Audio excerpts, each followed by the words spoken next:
What's up everyone, you're Tapesh Kumar here and welcome back to Boeing Boy. Now, I'm sure you must have seen a lot of videos about what pilots do. You know, they go to the airport, they fly airplanes, they go to hotels, like the one I'm in right now because I'm on a layover. And you know the basics, right? But today I'm gonna tell you 5 things that pretty sure you didn't know about pilots and what they do when they fly an aircraft.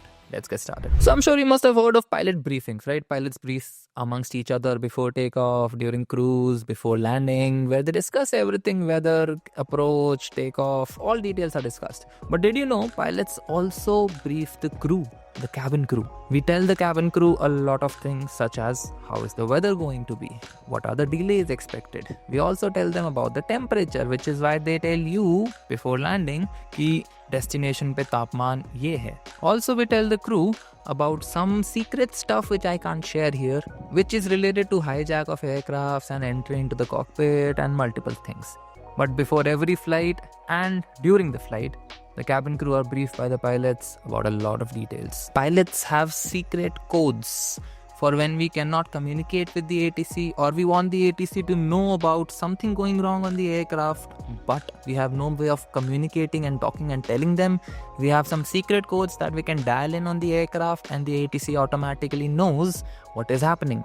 These are known as squawk codes. So squawk codes are used on a daily basis. However, there are a few certain squawk codes which are specific to certain emergencies or certain urgencies. So there are 3 of them: 7500, 7600 and 7700. If you're in aviation, I'm very sure you already know of this. But if you're non-aviation, this is news to you.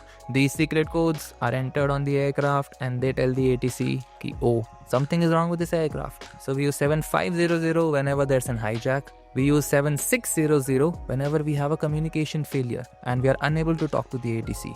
And 7700 is used in case of emergencies on the aircraft. So there's a panel on the aircraft and on that panel we dial in the code and that code is transmitted to the ATC and the ATC gets to know what is up. We all know pilots use technical lingo, right? We use technical stuff, technical terms, and they're cool when you're using them on the aircraft. However, if you use those technical terms in general talking to the public, pilots don't really find that cool. At least personally, I don't find it very cool. For example, in RT, when we're talking with the ATC or talking on the radio, we call 9, the number 9, as niner.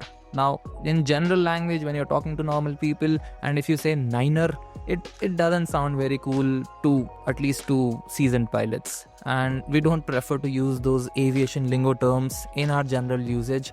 It just feels very crony and very, wannabe cool types. Now, this is a very common misconception. People tend to think that pilots tend to fly certain fixed routes, but that is not the case. Pilots basically fly a particular aircraft, and wherever that particular aircraft goes is where the pilots go. So for example, let's say I fly a Boeing 737, which means wherever a Boeing 737 can fly to, I will go there. So there is no difference between international and domestic.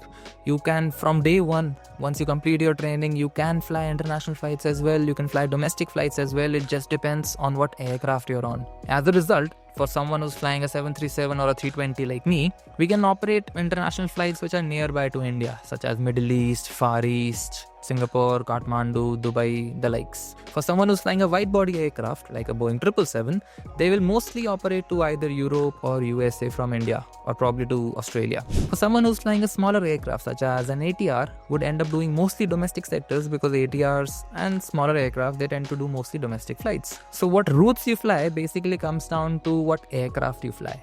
It's not based on training or it's not based on your experience. The great thing about aviation is the procedures that you follow are standardized across the world. As a result, you go international, you go domestic, you will find exactly the same procedures, same instruments, same working, which makes flying international and domestic basically the same thing, with probably some added things. Now, this is a weird one, which even I don't know why it happens, but majority of pilots, they refer to their aircrafts, whatever they fly, as a she, especially the male guys. All of us, we prefer to call our airplanes as a female gender and not a male gender. It's just been going on for ages and everyone just thinks that airplanes are a she. What if the airplane wants to be a he? There are many other things that I can tell you here, but I'm sure you guys would know about them, such as pilots are allowed to sleep on long flights, pilots don't eat the same meals, and pilots do a lot of work on the ground. There's a lot of stuff I'm sure you all already know of. What I told you today were 5 things which are comparatively rare and general public does not really know about them. I hope you guys enjoyed the video and I'll see you guys in the next one.